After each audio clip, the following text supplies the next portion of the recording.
was I going to start this? What was I going to say? I don't know. How do we start a podcast? This is episode 2. We've established literally nothing. We've started. So We've already missed could it. start just like this. That's what you can expect here on the Top Shelf.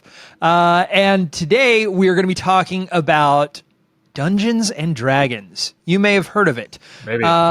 From Advanced Dungeons and Dragons to 5e and everything in between, except not everything in between, because, like, let's face it, most of our experience is with the latter half of stuff. Mm-hmm.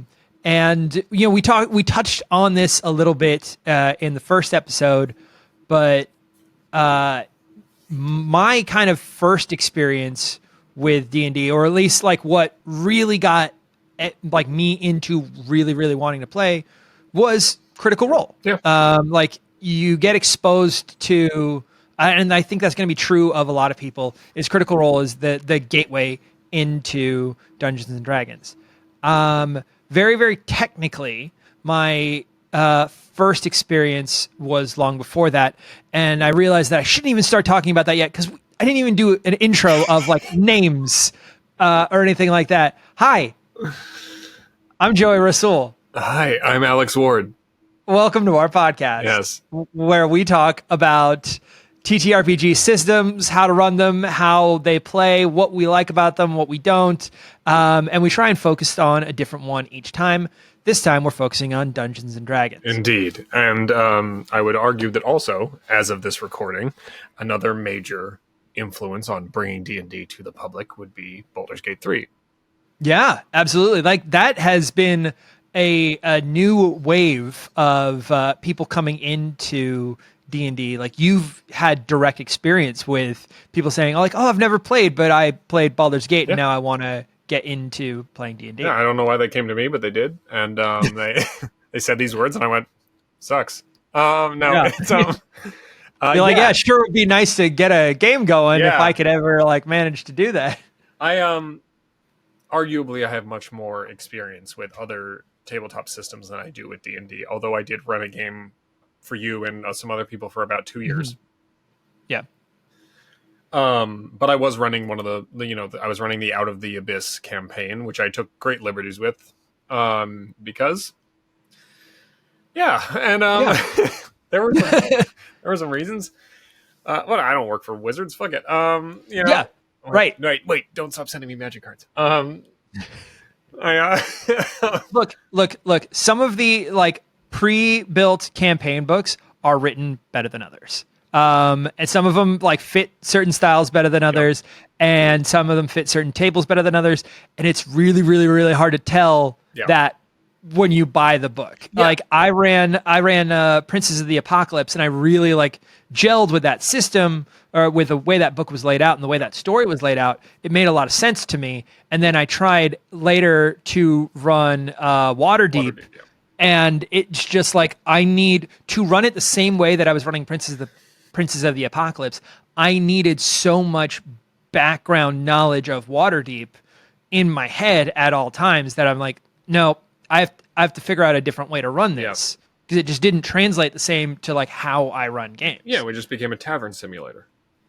Yeah. We just ran a tavern. That's all we ended up doing, which was very fun, and I had a great time. And then we had a 20-minute argument about used shoes. But that was... But yeah, the only thing, I mean, my issue with Out of the Abyss, we're just starting off griping about D&D. We started the other one praising vampires so much, and now we're just, like, on the other side of it. Like, here's what's wrong with 5e. Yeah, here's what's wrong with these books. Fuck these books. No, my major problem with Out of the Abyss was that it didn't tell me what characters were important to the story. And it gives you a bunch of NPCs at the beginning going, like, here's a bunch of NPCs for you to take with you. And I was like, great, I will explain how dangerous the Underdark is by progressively killing all of these NPCs. And they were like... and then they're like, you need that one. And then halfway through the book, they're like, hope you didn't kill those NPCs because they're all important. And I'm just like, tell me that at the beginning. Which, like, whether that is something that, like, you were going to take liberties with or not, they can also just die in combat. Yeah. And it doesn't have any kind of, like caveat for that. Like, if so-and-so is still with you, type thing. But we're here to talk about D&D. So back D&D, if you haven't heard of it, is a role-playing game. and it was one of the first, if not the first, which I don't know the exact history of that, but yeah, this is not a history podcast. Yeah. This is like just like how we feel about things. It's a lot easier for us. This is an RPG and feelings podcast. Yeah. So D&D, arguably the most famous, which is why we're doing it second. And yeah, it is the classic sword and sorcery dungeon crawler game. It is the, you are a wizard, you go shoot spells at goblins in a cave. It's what all these fantasy things, in modern times, at least somewhat, are based on, although arguably you could say that D&D is based on all of the things, so, yeah. But we mentioned it in the last podcast, but unless of course I cut it out, in which case I'll say it for the first time here. The original Dungeons and Dragons had hobbits in it, so like it was very much inspired by a Tolkien high fantasy world. Look, Gary Gygax, I know you say it's not based on Lord of the Rings, but it fucking is. You put hobbits in the goddamn game. Don't tell me specifically after you're dead that you didn't do that. Gary Gygax talks to Alex from beyond. It is a curse. That's all I got from this. He's my patron. It's just how it's unfortunate. I got the worst one. I got a weird man from the 70s. And D&D has gone through so many changes too. Like from the widespread acceptance that it has now because of things like the way 5e plays, the way video games play, the way it's popped up in pop culture, like Stranger Things, compared to what something like Stranger Things is actually referencing, which is like the Satanic Panic, and the like misunderstanding of what D&D was intended to be, whether that's what people were doing with it or not, because again, the ecosystems were all kind of isolated, and nobody who was playing D&D in one group knew anything about how another group was playing or doing it. Exactly. And to a certain extent, everybody likes to shit on D&D because it's it's the big corporate tabletop RPG, but it is the progenitor of a lot of great things that we now associate with RPGs in general. It was this thing that started this obsession. Well, maybe not. It took a while, but like it laid the groundwork, and it started this fever of wanting to tell these communal stories with people and play as these make-believe characters and go tell your own stories and not just sit and watch a movie, which, trust me, I'm a fan of movies. I will sit and watch movies. But getting to tell your own story and decide what a character does is just a wonderful experience, especially when you can sit with friends and laugh and have a drink if you're so inclined and play this game and have these stories. It's wonderful. I think probably as late as like the early 2000s, right? There was just a misunderstanding of what the game actually was, and like what the appeal of it was. And like, I mean, I noticed that even in myself. Oh, actually, hold on. So when I first met Taliesin. Oh yeah. I was talking to somebody else, and it was like, hey, I met Taliesin recently. This is like before CR, before I think either of us were at GNS or anything like that. This is when we were doing, Batman fan films and cosplaying and things like that. And someone turns to me and just goes like, "Oh, well, yeah, I know Taliesin. He's a great Dom."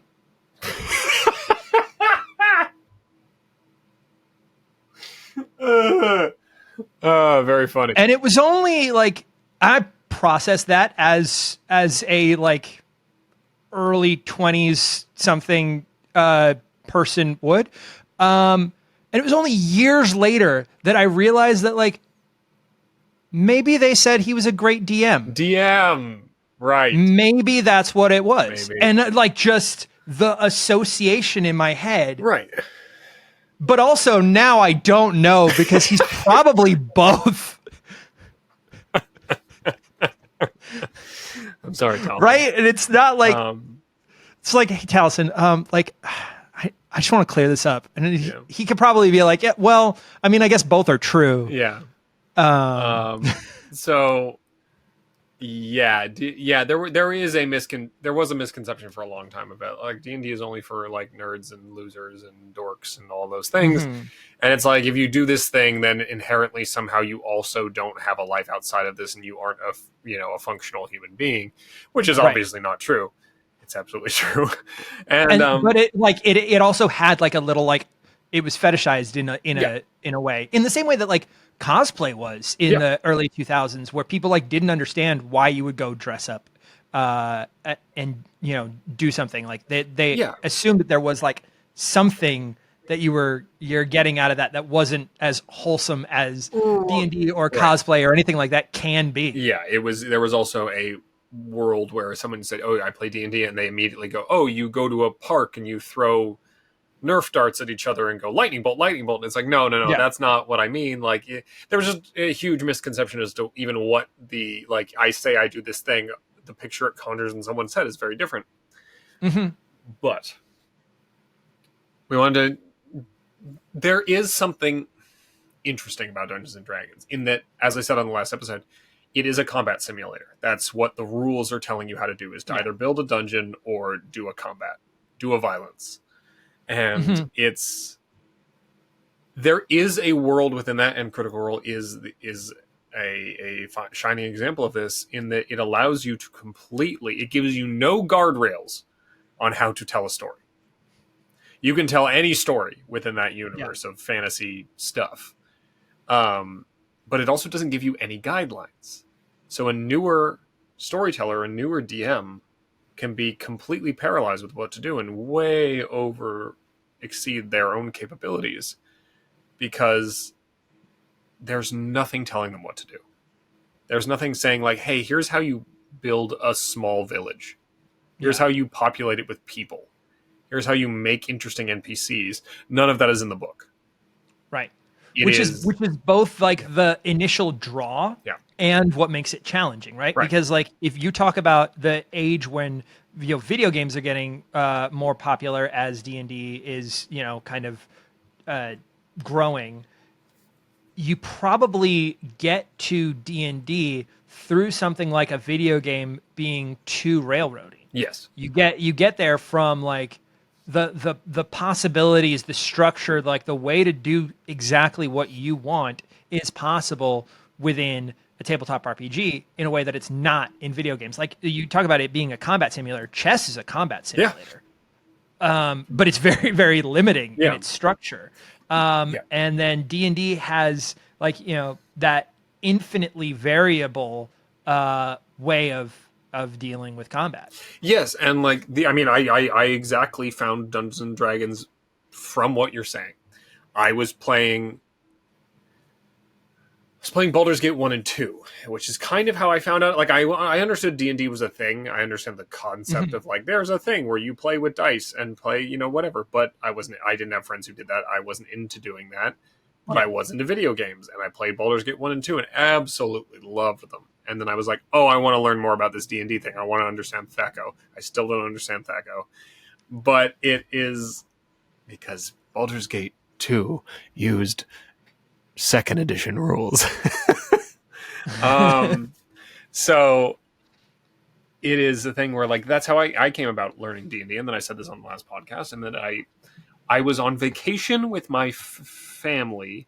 My grandfather had decided he wanted to go to Hawaii, so we went with him to Maui, which is fine. Maui's beautiful, but like going with my family is a whole thing. But and I went. There was near where we were staying. There was like a little kind of outdoor mall that had a Barnes and Noble in it, and I bought the 3.5 books while I was there. And then I sat in the hotel room and looked at D&D books, as you should do in Maui. But I still have those books all these years later. But that was how I got into it. I then proceeded to never play it. I just looked at the books, went, these are cool. I made a fuck ton of characters. Right.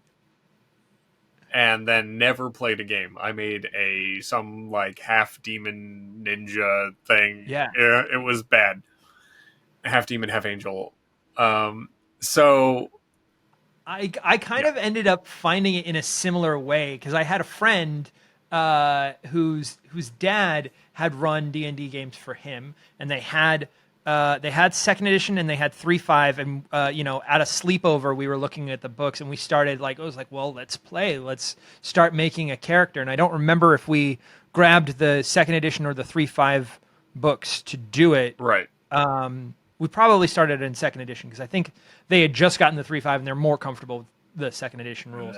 And we like made characters, but never actually got to playing because it's like, you know, a kid's sleepover. Yeah. You barely get through character creation anyway. Yeah. But I like knew the art by then, and I like, had flicked through the book and like tried to find all these things. And then seeing like the graph paper maps, made with all of the graph paper. Yeah, just seeing like graph paper maps of like you can play, because I think I had played like Battleship on graph paper, right? Oh yeah, where you're like can kind of make a game out of just having pencil and paper, and then to see this like, hey, but what if you designed whatever you want?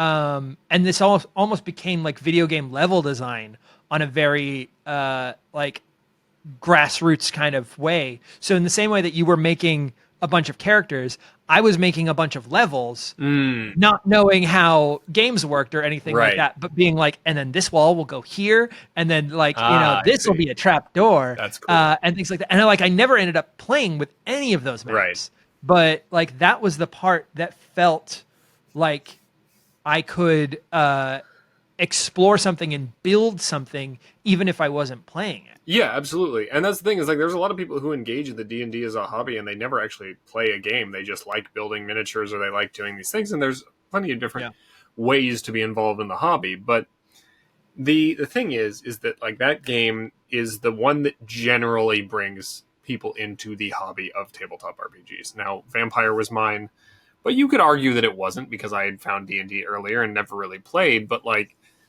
it is, for all of its positives and faults, it is the thing that a lot of people find out about this hobby doing.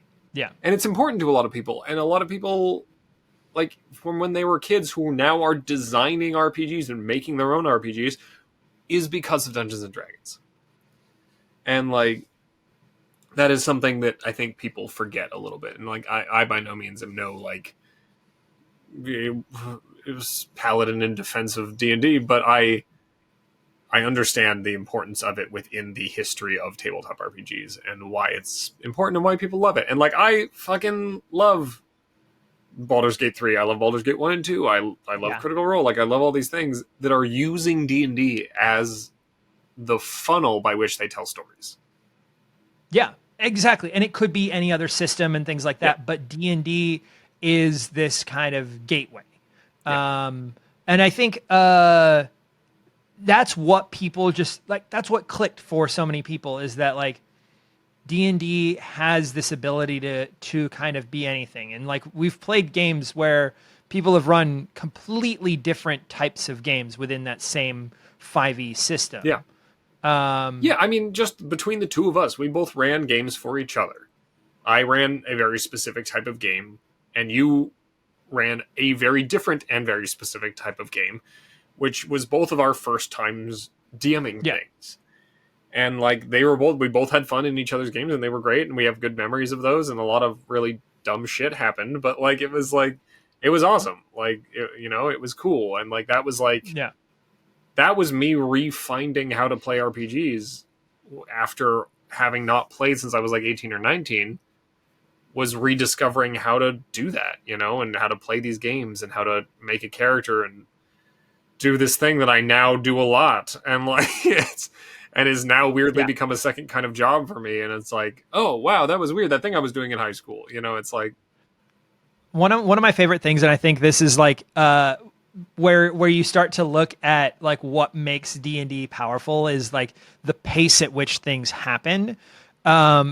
lets you role play in a way that like you don't even have to role play your because it's hard to role play certain stats, right? Yeah. Like if you have a 20 intelligence, it can feel hard to role play a 20 intelligence when you can't like outthink what's going on. But you have this added benefit of not everything is happening in real time, so you can be very, very quick and clever because the actual like combat or something like that does actually take a long Yeah. time. Everyone in And you D&D is can hot, be dumb, and smart. powerful. Yeah, that's the thing is like having played characters that are smarter than me, it is difficult. You go, I don't fucking know, which is why Yeah. you're supposed like. I understand that you're supposed to then roll a check to know if you know the thing, and the DM will tell you. But also, I want to know the thing. But that's me as a player. Yeah. But as far as like storytelling or DMing D&D, Yeah. We're gonna bounce around with like every different system. It's gonna have to be like to Legion Master. This game is like stop reinventing it. Like let's just pick one thing. Yeah, I like storyteller. Storyteller is probably the most. Yeah, Game Master I think is like the universal one. Yeah, so there are some things you or can, Dom. There are some things you can do. Just like interesting ideas that, as I said, because it is a combat simulator, it doesn't give you any really narrative direction. There are fun things you can do as a DM to really like make your player characters that you're storytelling for feel important, feel included in the world. And one thing I specifically harp on, and this is a thing that like also a lot of video games that are based on D&D type stuff have a difficult thing with, is giving each player a reason within the story that they are there and they are important. Yeah. Because there's a lot of times where like one person's backstory will fit really cleanly into a storyline, and the reason they're there, and they're very passionate about the thing that like is the overarching story. And then some characters don't really have any reason to be there. Now, it is partially on the player to like have a reason for them to be involved in the group and a reason to want to stick around. But you as a storyteller should also implant into that person's personal story a reason to keep them around and reason why they want to be there. And by want, I don't mean they necessarily want to be there, but a thing that they're doing that makes them continue with the party, that gives them a drive forward that is in line with the rest of the group. And I'm not talking about railroading. I'm talking about giving little seeds of story and interest and design in your world that make the player then want to follow those. Yeah. I think it's like, building the story out like 70-80% of the way before you get your characters, and not like locking everything in. And then once your characters backgrounds and backstories start to like, you start to get handed those. Hopefully you're not getting handed those a week before, the day before you play. You can start to weave that in and like button up the last little bits of your story, and then kind of bring that back to them and say like, okay, yeah, you gave me this thing. You actually have heard from your sister only once since then. It was this note, and like here, blah, blah, blah, like now it's woven in, and like that can come back to play later or something like that. Yeah, because I've definitely played in campaigns, especially early on, and with DMs who weren't specifically, either very good or new, that I would make a character for their game, and they would go, and they would give me a download of the story and like what the vibe was and what we were looking for. And then as gameplay progressed, and I made a character for what their little breakdown was, they're like, I want it to be like this. This is how we're going. This is the vibe I want. They completely changed the vibe in the story. But then I've made a character that doesn't fit into that world anymore. Right. And so partially it's on me to be a good player and go with the flow and find a reason to motivate myself for being there.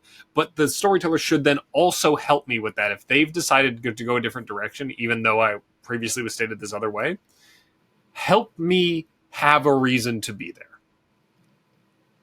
I think there's something interesting that like comes from So like I will say this to be like grain of salt on everything, because there is an interesting perspective that comes from so many people who talk about tabletop RPGs, us included, that they experience so much of the experience is like rooted in production. Yeah.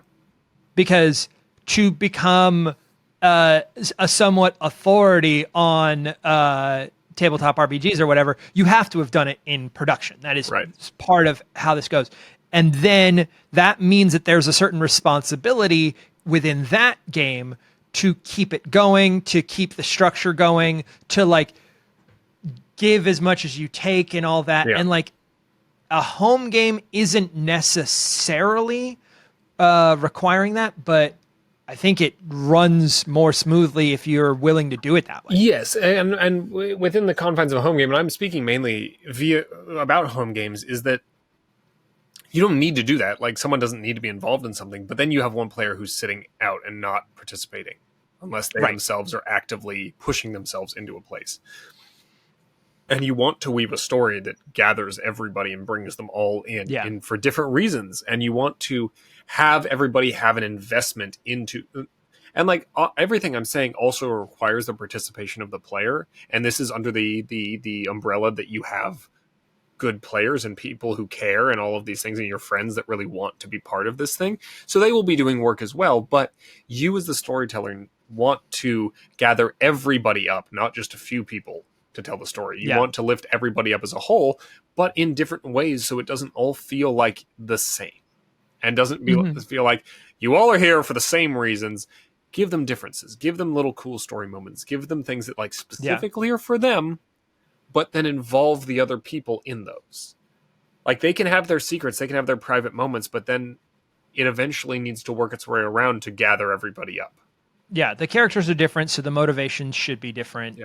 Like, ultimately, you like, for your own sanity, you need them like working towards the same goal, keep the party together. I know that one of the hard things that like it's really tough for people to navigate is playing an evil character. Yes.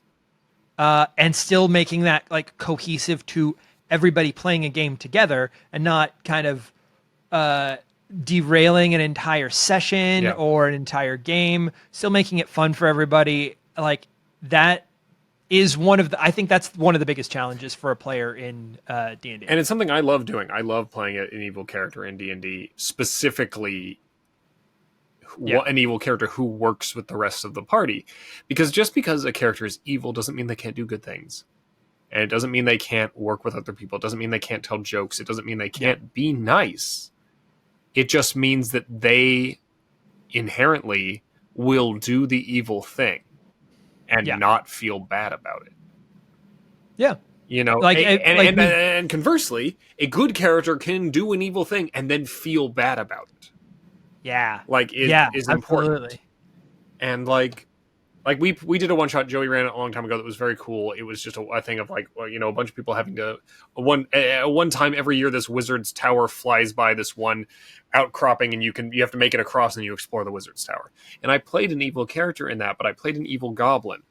And so most of the game up until the very end was just me being a silly goblin and being stupid and doing fucking shit up and being chaotic until a very specific choice at the very end came up. And I murdered somebody with no question because I was, in fact, evil. Yeah. But it didn't come into play until that very last moment of being like, oh, yeah, he wouldn't hesitate to kill a person. Right. Because he's evil. So I lied in the this talk back that we did recently, where we were talking about Vampire, and I said that New York by Night was my first actual play, because I did play in a game before that that was run by Ryan Omega. Yeah, right. And it was a 5e based game, and it was set in a school. And this is one of the settings that like a very Strixhaven type vibe. Yeah. But this is a setting that lended to somebody playing an evil character, because the struggle with an evil character is like, okay, why do they stay with the party, right? Yeah. Like, how do you keep everybody together if one person is like inherently evil? And like the school setting kind of forced everybody to be together anyway, because like you're showing up for class, like you're not actually making the decision to be here, or like it's not because you like these people necessarily. It gave you that freedom. And also like playing as high schoolers makes the stakes so different, because you just want to make stupid high school decisions, which immediately stops you from min-maxing. Right. Which is, and I loved that about that game. That was a really good, well-run game, because it makes the stakes equally as important while being equally or way less important. Yeah, because to your character, they are life and death stakes. Yeah, but they are like, I don't have a date to prom, but that is the most important thing for that character. The more you can divorce your characters, like, because we said it earlier that like playing a character that's closer to you is easier in a way, but the more you can have your own like player motivations and then completely separate character motivations, like the more this game opens up. Yes. There is, and this is what I mean when I was saying earlier that like there is no boundaries as far as what kind of story you can tell. It is, if you have someone who is creatively inclined and really has a good idea, you can tell an awesome story in a D&D game that has nothing to do with Faerun or fucking Eberron or anything like that. That's just your own fucking world and a weird fantasy world that you want to fucking do a cool thing in. Like, I mean, obviously Matt, his and Critical Role is this amazing world that he's created because he's a weirdo. and he had this idea for this world and he's been planning it forever and he puts way too much work into it and he should stop. But he created exhale at some point. He created this thing and it's amazing, and like, but it has nothing to do with the source material other than using that rule set. It's like, so that is the wonderful thing about it. And with the flip side of, if you don't have the ability to look outside of the source material, it can get pretty stale. Yeah. So the source material has been relatively consistent throughout D&D. Like it's I won't say relatively consistent, because as we said, there were, tiny elves and hobbits and all kinds of stuff in the first edition. Tiny. They were like 5 feet, which is a perfectly normal height for other people. I thought you meant they were like literally Christmas. They were just Christmas like elves. They weren't like Lord of the Rings elves where they were tall and graceful. They were graceful but smaller. Yeah. Okay. I do remember that art of like the bodies lined up and like you can they see, all have like 80s Farrah Fawcett haircuts and like But like verily and the lore has mostly been like the Forgotten Realms lore, the Faerun lore has mostly just been added on to. 5e was a change in the rule set that changed the way the game gets played for a lot of people. Because we played 3.5 together, which is very crunchy, and there's a lot more math involved, and you to enjoy it, you have to be someone who enjoys more that side of RPGs. Yeah, it's it is a world where like this 3.5, while if you look at it a certain way, offers you more freedoms than 5th edition does, it comes at the cost of doing a lot more math. Yeah, they wrote more rules for it. Like they wrote more instances and conditions and possibilities. Yeah. But then to look at something that is like more broad strokes, like what Daggerheart is becoming. It's a lot more kind of broad brush strokes, because you can flavor any of those things however you want. Absolutely. And it doesn't need to be like, okay, well, we have different rules for a hand sickle and a hand axe. Yeah. Like you don't need that. Yeah. Like, look, there's so much minutia that makes the D&D makes you do of like, I have exactly these things in my pack and I'm dealing with weight, and it's like, yes, absolutely, but it like so much of the enjoyment of these games is the fantasy aspect of it and doing the cool thing and telling the cool story. You know what's not a great story is that I'm over encumbered. Inventory management. Yeah. It was not a great story. Unless, big asterisk, you make it a cool part of the story where you do a thing where, like, you're trying to escape from a place and you have too much. You're being Benny from the Mummy. Again, I mentioned the mummy on this podcast, and you're trying to steal too much gold, and you've weighed yourself down, and you get stuck in the tomb because of it. Then it becomes an interesting story. But just being like, well, you got paid for that job, and gold weighs something. So now, because you got one too many pieces of gold, you are now over encumbered, and now you can't run. You know what's interesting, and like you bring up that scene, I think that like when you start to describe these systems in cinematic moments like that, it becomes easier to understand because then because that's ultimately all we want to do, right? Like we want to reenact cool cinematic moments and like, you know, the movie that's playing out in your head of this character that you've created. That scene with Benny stealing the gold in 5e, there are encumbrance rules. And that feels very impartial. Yeah. You take too much gold, you are over encumbered because you don't have the strength to carry it. In a more loose system, it feels more like a storyteller choice, like a game master choice, which can feel targeted. Yeah.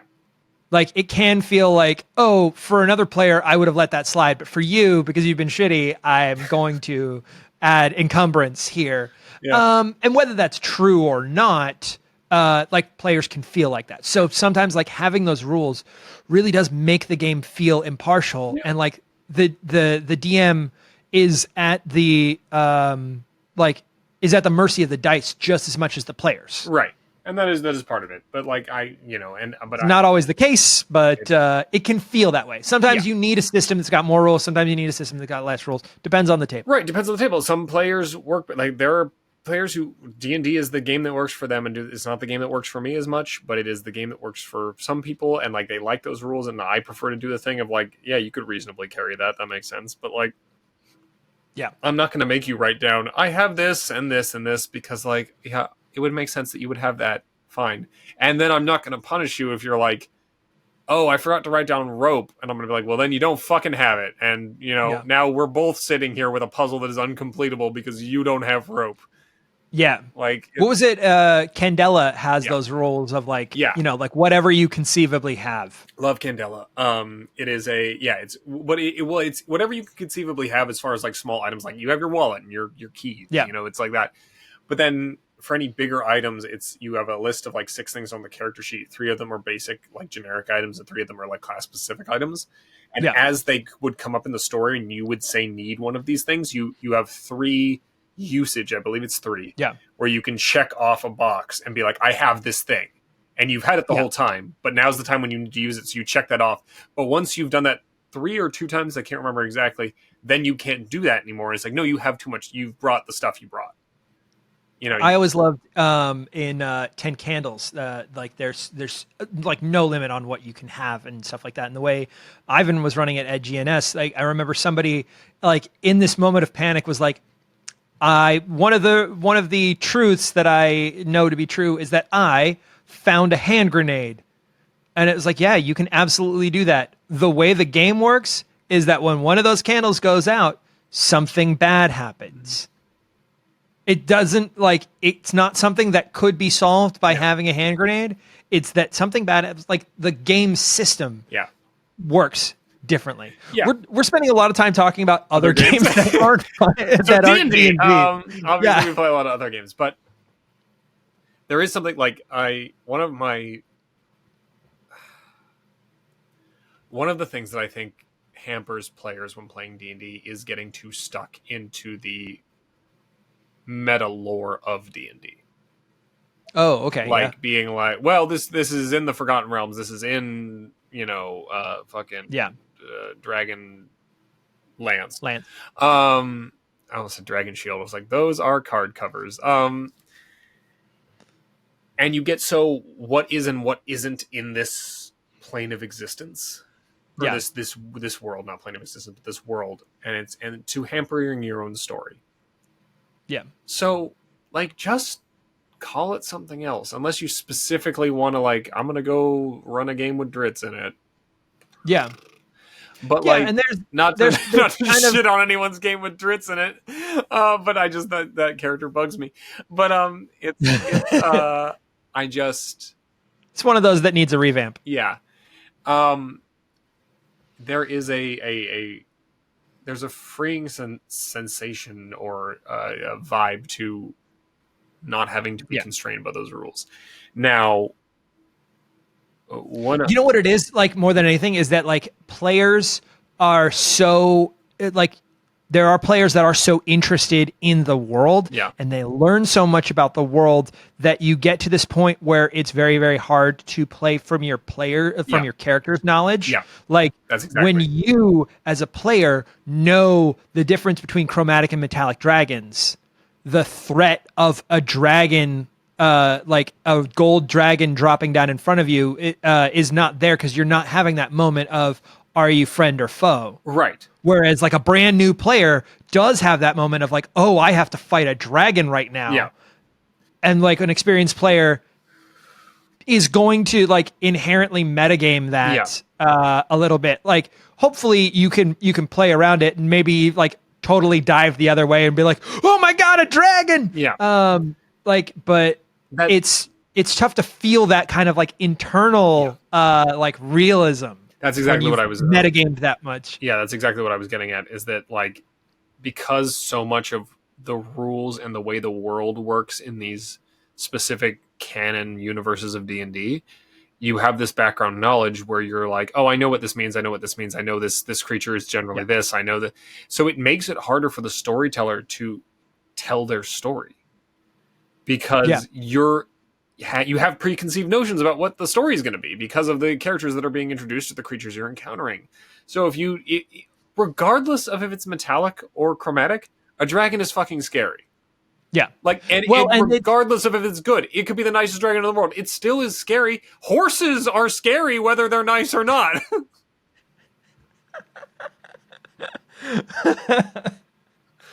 Oh man, like the way that like campaigns end up having like the ultimate villain being like a door or a chair, or like the thing that you really struggle with. Can you imagine just like a fucking horse that is just screwing up your party's campaign every town? It's like, is that the same horse? Like, hold up his horseshoe to your chest, see if it matches where you got kicked. Yeah, they match those hoof prints. It's the same fucking horse, and then he gallops off into the distance. Yeah, it's just like this very integral political meeting in a palace, and the camera pans over, and there's just a horse standing there. It's like, what the fuck is that horse doing? Anyway, add that to my next campaign. Yeah, look, there is What's your go-to dump stat? Ooh, when building a character? Interesting. Constitution. Really? Yeah, I make a lot of low con characters because I'm like, it's fine. Like, do you see? Because you roll better than I do, so that makes sense. Like my go-to dump stat has been strength for a long time. Strength happens for me too. Because it's that one's a pretty easy one to be like, I can role play a 6 strength. Yeah. It's no problem. And like the dice make most of that decision for you. Yeah. I never really put I would say strength is probably the one that I get the lowest more of, because I do tend to play a lot of spellcasters in D&D just because I love magic. But I think I'd be so demoralized by using dexterity as a dump stat. Oh, me too. I couldn't do it. Because I don't process the world in like low dex terms. Yeah, that makes sense. And I've made a low dex character before, but it hurt so bad. Like, I was like, I can't do things. Like, it's like, well, and then charisma is so important because so many skills are based around charisma, and this is the other thing. Okay, so I did do a character with super low charisma that I had so much fun with, because it was like he was really smart and had good points all the time, but it was just like he was not impactful enough in a room for anyone to listen to him. It's like, well, actually, that like the door over there is the exit. I don't know if any of you saw that was the way out. Yeah. And it's just like, what do we do, you guys? Well, that was the thing, is like charisma is what the way I like to look at it is the strength of your personality, regardless of if it's good or bad. Yeah. Like you can have, if you're just kind of boring and quiet, then that's kind of low. But like you can have a high charisma and be awful, but you demand a lot of attention because you're annoying. Is a high charisma. Is like a, you know, I'm demanding attention. People give me attention. The force of my personality causes people to look at me. And it doesn't mean I'm hot. It doesn't mean I'm attractive. It doesn't mean I make good points. It just means I do it loudly. I have in my like book of characters that I have yet to play, I have a low charisma rogue.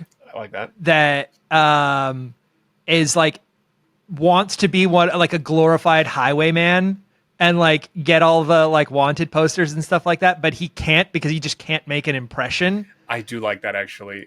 And it's like it kind of makes you a good thief because nobody notices you. Right. But if that's like the character actually wants to be noticed, then it becomes like a crutch. So that lands on something interesting, is to make characters that desire or want something they're inherently bad at. That's always fun. Like I am a bard who desperately wants to be a wonderful singer, and I suck. Yeah. And I'm bad at it. And I want to be a bard that sings so fucking bad. And I'm a great guitar player, or I guess not guitar, a lute player. I'm a great guitar player, but the electric guitar hasn't been invented yet, and I don't know what to do with my skills. I'm waiting for the Back to the Future moment where they invent guitars in fantasy worlds, and like anyway, the electric lute, like get some like artificer to like a fucking steam lute. Yeah, we're in Eberron. We're making steam lutes. Guess you guys aren't ready for that yet. Yeah, this is what I mean. Make up your own shit. No, it's but yeah, having a skill that's vaguely like obviously like as a bard you need a relative constitution because your class skills need that. But charisma. Charisma. Make the thing they want to do with their charisma something they're bad at. Yeah. Like they could be a great lute player and a phenomenal performer, but they can't sing for shit. And that doesn't make your charisma any less good or bad. It's just you're playing to something you're not good at, and then it adds this weird thing. It's just I like doing shit like that. That's actually like that's a very low risk one because it doesn't reflect on your sheet. Yeah, like it doesn't like you didn't lower a stat to make that happen. But if you're showing as a player, at least from my perspective, running a game, if a player is showing me their willingness to fail, and like willingness to make their character fail on their own, then I'm going to be less inclined to like create a situation like that forces them to fail through it being challenging. Yeah. Like if you want to be challenged, great, make a character that is never going to fail ever because the DM is going to try and build something to beat that. But if you want to tell the story, then build a character that you could make fail at any time, or the DM could make fail at any time. Yeah, it's One of the things that I it took me a while to figure out when creating a character. Like the first character I created, it's like I didn't know what they looked like when they failed. Yeah. Yes. And like I had maybe second or third character. Like I've fully min-maxed Archer. Yeah. And I did remember a that. fighter build with like really like almost impossible for this guy to miss. And especially because like the game we were playing in was very like low AC villains. It was like a necromancer bad guy, so it was a lot of skeletons. So they're like 8 AC or something like that. And I'm like, well, if I roll a nat 1, I'm a halfling, so I re-roll it. And unless I roll another nat 1, the lowest I can get is like a 12. Yeah. So I'm gonna hit everything. But when they finally miss, it's like, what does that look like? Yeah. What does that do? And if you don't know what that looks like, whether the character is like statistically likely to miss or not, you should know what it's going to look like for both, because odds are there's a 1 in 20 chance they're going to miss. Yeah. And if you don't have anything in your brain for when that happens, like it's not as rewarding. You just go, I'll wait for my next turn. Also, I'm going to have my hot take here. Let people have nat 20s on skill checks. DMs out there, I'm talking to you, the ones of you who disagree with this point. What is the harm? All it does is make your players have a good time. Fucking let them have it. Let them get a nat 20 on a fucking lockpicking check, and they do it the best anyone's ever done it. Who cares? It doesn't change the story, and all your players did was laugh about it and have a good time. Fucking let them do it. Like, it doesn't matter that's not in the rule books. I always loved these homebrew rules that stick. Like, everybody goes through the book and goes like, no, we're not gonna do that. That's a BS rule that's in the book. Like some of the things that Baldur's Gate 3 fixed. Yeah. Potions are a bonus action. Potions are a bonus action. Like what are we even talking about here? Why do crossbows have to reload? Come on. If someone's dual wielding crossbows, what would reloading look like anyway? So here's the thing. So Baldur's Gate 3, you can dual wield hand crossbows, which made me so happy because I tried to make a character that dual wield hand crossbows in one of Joey's games, and I realized halfway through that I couldn't do it. It made me so sad. And then Baldur's Gate was like, what if you did it? And I was like, yeah, there's fucking magic here.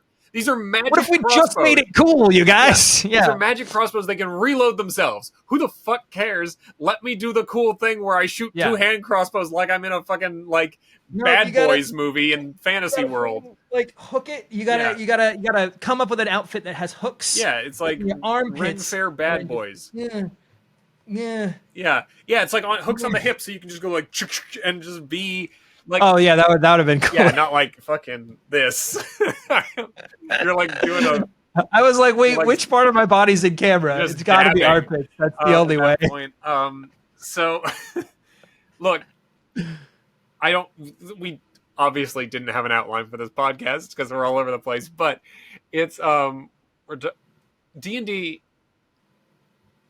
It is a wonderful playground to tell stories in. It is. Mm-hmm. Like, you have so much freedom and you have so much cool shit, and it is a thing that also, as we stated last podcast, most people who want to play a tabletop RPG have the most frame of reference for D&D, which allows them to be the most comfortable while playing, which is incredibly important to have a good game where people have fun, is for them to be comfortable and not have to worry about everything. So D&D is that game. If everyone in your gaming group is starting out and everybody wants to play a fantasy game, there are so many good fantasy games to play, but maybe play D&D first just to figure out if you like it. Yeah. Like, I have a bajillion fantasy RPGs on my shelf over there. All of them are awesome. And I would argue all of them are more interesting to me than D&D. D&D people get and understand, especially in a world where Critical Role exists, and especially in a world where Baldur's Gate 3 exists. Most people now have an inherent knowledge of the rule system, which is easier than to bring them into a game. And what is better than getting your friends to play a fucking game than them already being like, oh, I have knowledge of this. I can understand this. I want to try and play it. That's the best, because then you don't have to spend hours going like, this is how you roll the dice. People get it and they understand, which then opens the doorway to so many other games. Right. That's what happened. Like there was a crossover between the rules getting that little bit easier and the knowledge getting that, like, the noise floor of the knowledge getting that little bit higher. Yes. And that was the thing that switched from D&D being this, like, the nerdy thing that happened in basements to like in the zeitgeist in the way that it is today. Yeah, absolutely. And like there is a section of the tabletop RPG community that is, terminally online and has problems with things, and some of them problem with a lot of things, and D&D specifically. Some of them are deserved, Some of them may not be, and some of them may be looked at too harshly. Some people's opinions are too like narrow and whatever. Play D&D. Maybe don't play D&D within the D&D setting. Use the rule system. Don't fucking use the shitty stuff that like is left over from like weird racist men who made a game. Like, just fucking use the cool stuff and then get rid of the stuff that's dumb. Or you find dumb. Yeah. And like, don't like people like obviously people's skin tone shouldn't denote whether they're good or evil. That's like the most fucking thing in the world. But like, doesn't mean there's not cool stories to be told with every single character class and ancestry within that game. There are really cool stories to be told because there are cool ideas. And there's room to tell cool stories in D&D while still accepting that there are problems with D&D, as there are with most tabletop RPGs and most pieces of media. But you can live in a world where you look at the whole thing and go, I see the problems. I'm going to get rid of those problems, and they're not going to be in my game. I'm going to use the things that are cool, and I'm going to rewrite the stuff that's not. And I'm going to tell my own story and not have to deal with Brunor Battlehammer all the time. I know my D&D lore. I read a bunch of books. Fuck off. I bought the Magic the Gathering cards. I read so many Dritz books, you guys, and I anyway. Dude, I'm listening to for some of the drives that I've been doing, I've been listening to the audiobook companion to Baldur's Gate 2. And the amount that they talk about the taint of Baal. Yeah.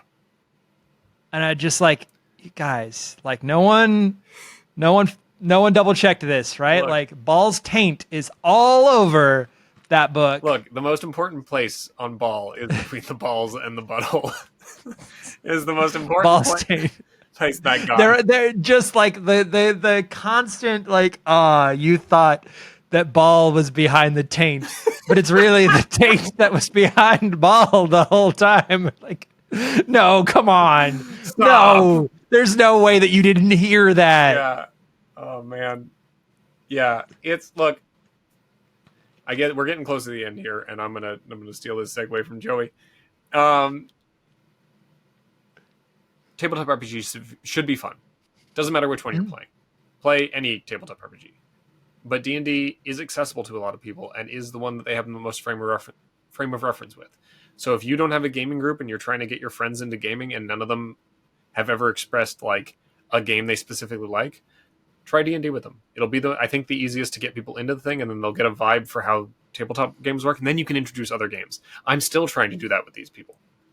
I will play a 40K RPG one day. 40K. I'm not going to do it. One day. I'm not going to do it. Oh, no, we did play Rogue Trader. I got you one time.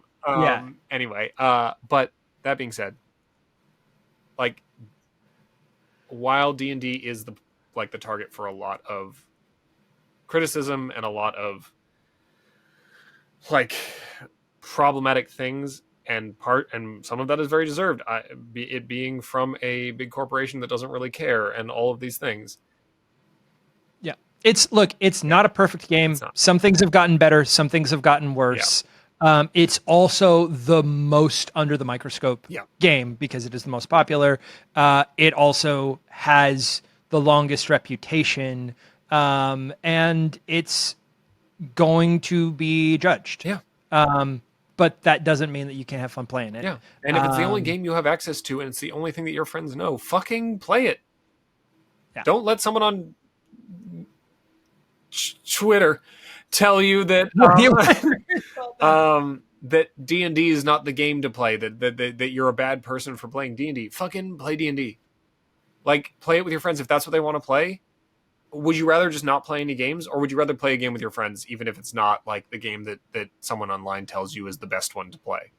Like, it doesn't matter if you're telling a cool story with your friends and you're all having a good time and you have memories and you can talk about your fucking game. Play that game. But look, for those of you who don't want to play D&D or who have played a lot of D&D and are looking for something new, that is what we are going to talk about on future episodes of this podcast. We want to focus on a different system, a different game, a different publisher, a different world each episode.